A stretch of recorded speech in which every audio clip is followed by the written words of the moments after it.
নমস্কার বন্ধুরা, বিস্পিদাস কিচেনে আপনারা সবাইকে স্বাগত। আজকে আমার রেসিপি মুচমুচে আলু পকোড়া।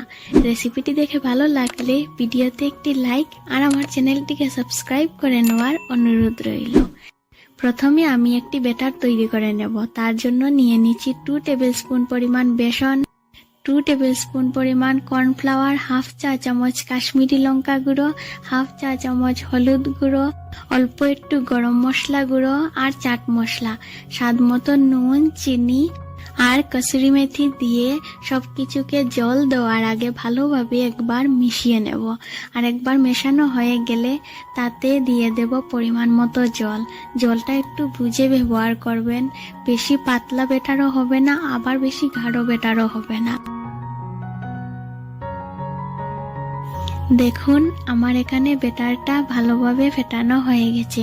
আর আশা করি দেখে বুঝতে পারছেন ব্যাটারের কনসিস্টেন্সিটা ঠিক কিরকম হবে। এবার আমি ব্যাটারটিকে 10 মিনিটের জন্য রেস্টে রেখে দেব। আর এপাশে দেখুন আমি একটি আলু আগে থেকে খোসা ছাড়িয়ে রেখেছিলাম। এবার আমি আলুটিকে পাকোড়া বানানোর জন্য কেটে নিচ্ছি। পাকোড়ার আলুগুলি খুব বেশি পাতলা হয় না, আবার খুব বেশি মোটাও হয় না।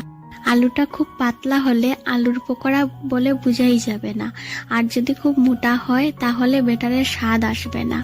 আর একবার আলুগুলি কাটা হয়ে গেলে খুব ভালোভাবে ধুয়ে নিতে হবে, যতক্ষণ না জলটি এভাবে পরিষ্কার হয়ে যাচ্ছে। আর এপাশে দেখুন আমি পকোড়া ভাজার জন্য তেল গরম করতে রেখে দিয়েছি। আর তেল একবার গরম হয়ে এলে আলুগুলোর মধ্যে ভালোভাবে ব্যাটার লাগিয়ে তেলের মধ্যে একে একে ছেড়ে দেব। একবার তেল ভালোভাবে গরম হয়ে এলে গ্যাসের ফ্লেমটিকে লোতে রেখে পকোড়াগুলোকে একে একে ছেড়ে দিতে হবে। বেশি হাই হিটে রান্না করলে পকোড়াগুলো পুড়ে যাওয়ার সম্ভাবনা থাকে।